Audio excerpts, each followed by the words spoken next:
Update terbaru Bupati Tulungagung Gatot Sunuwibowo yang resmi terjaring operasi tangkap tangan atau OTT KPK. Dan jujur saja ini bukan main-main, kali ini bukan soal uang pelicin biasa, tapi dugaannya adalah pemerasan. Yang bikin saya geleng-geleng kepala itu jumlahnya, bukan cuma 1 atau 2 orang yang dibawa, tapi total ada 13 orang. Bayangkan satu bupati dan 12 pejabat pemerintah daerah lainnya diangkut sekaligus. Ini bukan lagi sekedar oknum tunggal, kalau sudah sebanyak ini, sepertinya kita bicara soal gerbong birokrasi yang lagi bermasalah. Logikanya begini, kalau seorang bupati dan belasan anak buahnya diamankan dalam satu waktu, berarti ada sistem yang sedang tidak sehat di sana. Dugaan pemerasan ini menunjukkan adanya penyalahgunaan wewenang yang menekan bawahannya atau mungkin pihak lain demi kepentingan tertentu. Biasanya KPK bakal rilis tumpukan uang tunai di atas meja konferensi pers sebagai barang bukti, dan kita akan lihat seperti apa nanti siapa yang bakal jadi pasien tetap di Kuningan. Menurut kalian, apakah OTT massal kayak gini bakal bikin jera pejabat lain atau malah dianggap risiko kerja saja di dunia politik kita? Tulis di kolom komentar, kita diskusi sehat. Ucupedia Official melaporkan. Kalau sampai 12 pejabat yang diamankan mah ini namanya korupsi berjamaah. Bupati Tulungagung ex PDIP yang sekarang ke Partai Gerindra kena KPK kasus pemerasan. Dengar beritanya begitu, udah bener-bener dibanteng selagi ada Ibu Mega. Sebagai kita anak, kalau masih ada ibu masih enak ya, masih dikasih wejangan. Jangan nakal ya dek, lepas dari PDIP bangor, sikat apa aja.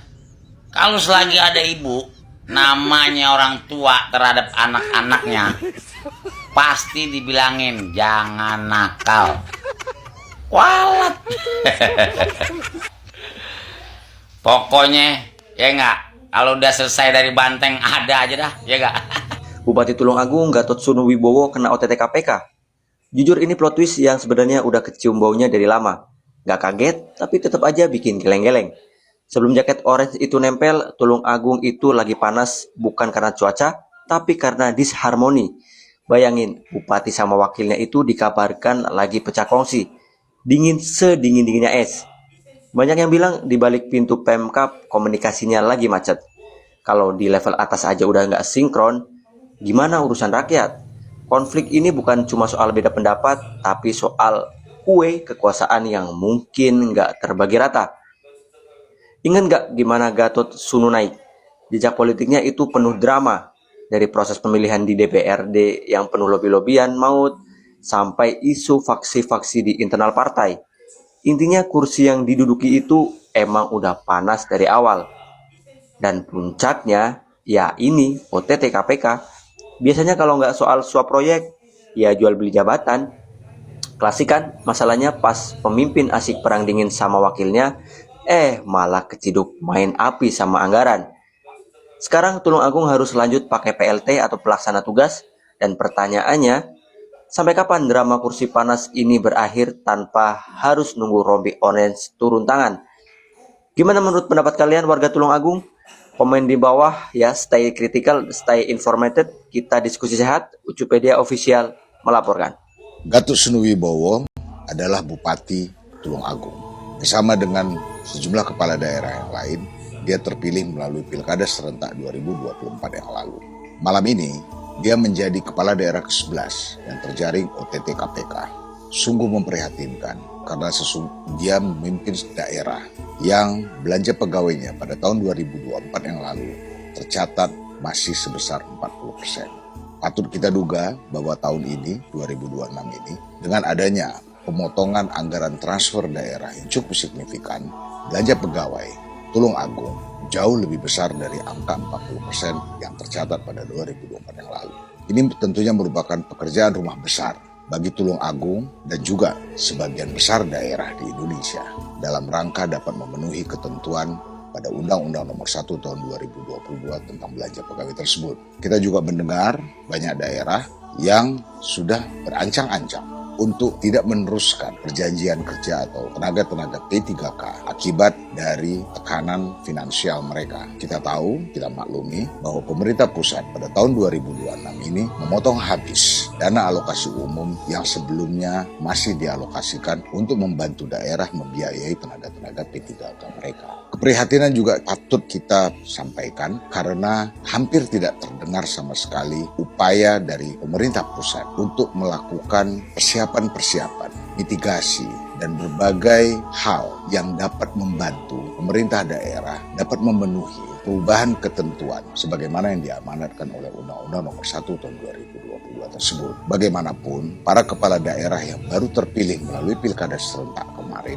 patut saja seandainya mereka tidak menyadari perubahan signifikan yang harus mereka hadapi seandainya mereka terpilih. Apa yang dilakukan Gatot sebagaimana juga 10 kepala daerah lain yang sebelumnya sudah terjaring OTT KPK mencerminkan adanya sesuatu yang tidak sehat dalam pesta demokrasi yang kita ingin tegakkan di Republik ini. Satu kasus OTT Bupati Tulungagung.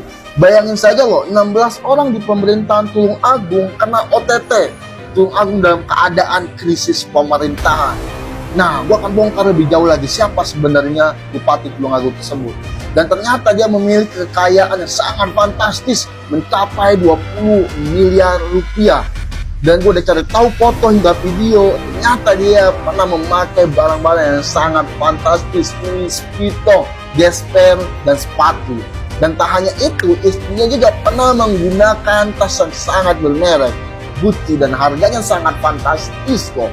Padahal di pemerintahan dan masyarakat Tulungagung masih dalam keadaan kemiskinan, jalanan rusak yang sangat parah, sampai pernah protes nggak pernah didengar sama pemerintahnya. Masyarakat kesel, menanam pohon di tengah-tengah jalan yang berlubang.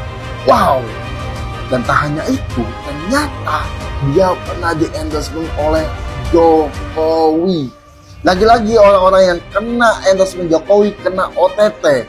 Apakah memang tidak diseleksi integritasnya atau hanya kepentingan belaka? Selain memeras, Bupati Tulungagung terlibat atur vendor pengadaan alkes RSUD dan jasa security. Kabar terbaru, Bupati Tulungagung sing dicekel karo KPK kan ya wis ditetapkan menjadi tersangka ngono kabar iki.